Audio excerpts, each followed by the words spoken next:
Ang KNN ay hatid sa inyo ng UNICEF.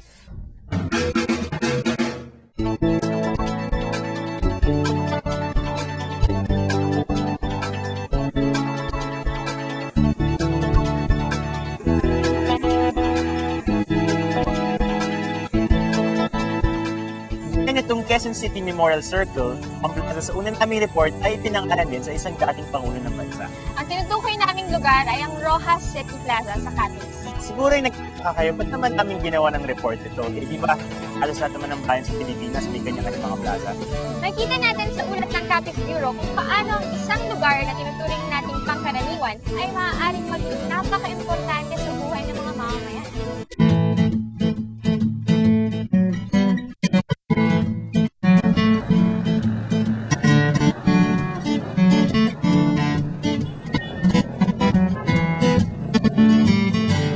Ang ganda, no?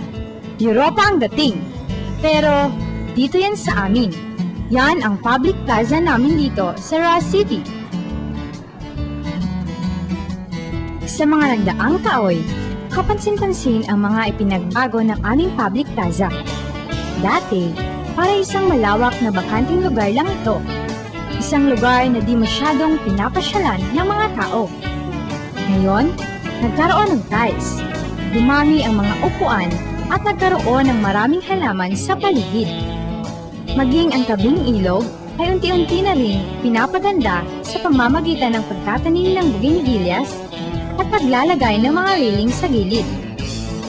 Ang pag-aayos at pagpapagandang ito ng aming plaza ay bahagi ng isang programa ng lokal na pamahalaan, ang programang Matahom ang Matinlo o Maganda ang Malinis. We are living to our name as the region's cleanest and greenest component city.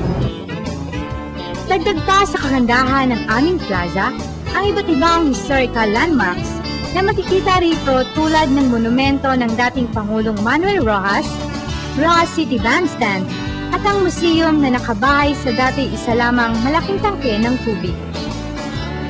Dahil ang plaza ay sentro ng maraming kaganapan, di maiiwasan na minsan may mga nangyayaring krimen dito. Tulad na lang ng nakawan ng cellphone at awayan ng mga grupo ng kabataan. Pero but because of our determination to eradicate the illegal activities in public plaza, we increased our visibility to it that the mobile patrol will put on their ad in order for the people to block police assistance from them. Mas pinalinis at inis ang lugar ito.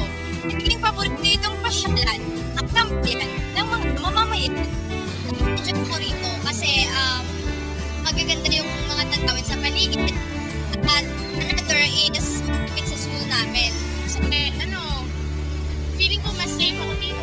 Maganda at masaya ang feeling pag marami kang nakakasalukuha. Usually, I go along my grandchildren even and let them to me. While I walk around the plaza. sa patuloy na pangunguna ng lokal na pamahalaan, siguradong lalong gaganda at hahangaan ng aming plaza sa darating pang panahon. By the way, mayroon palang additional plano ang city government. We'll be putting up some isang building within the vicinity of the City Plaza. Gagawing restroom, one room, mayroong restroom, public CR. We will, the same roof will also house a information center and a police outpost.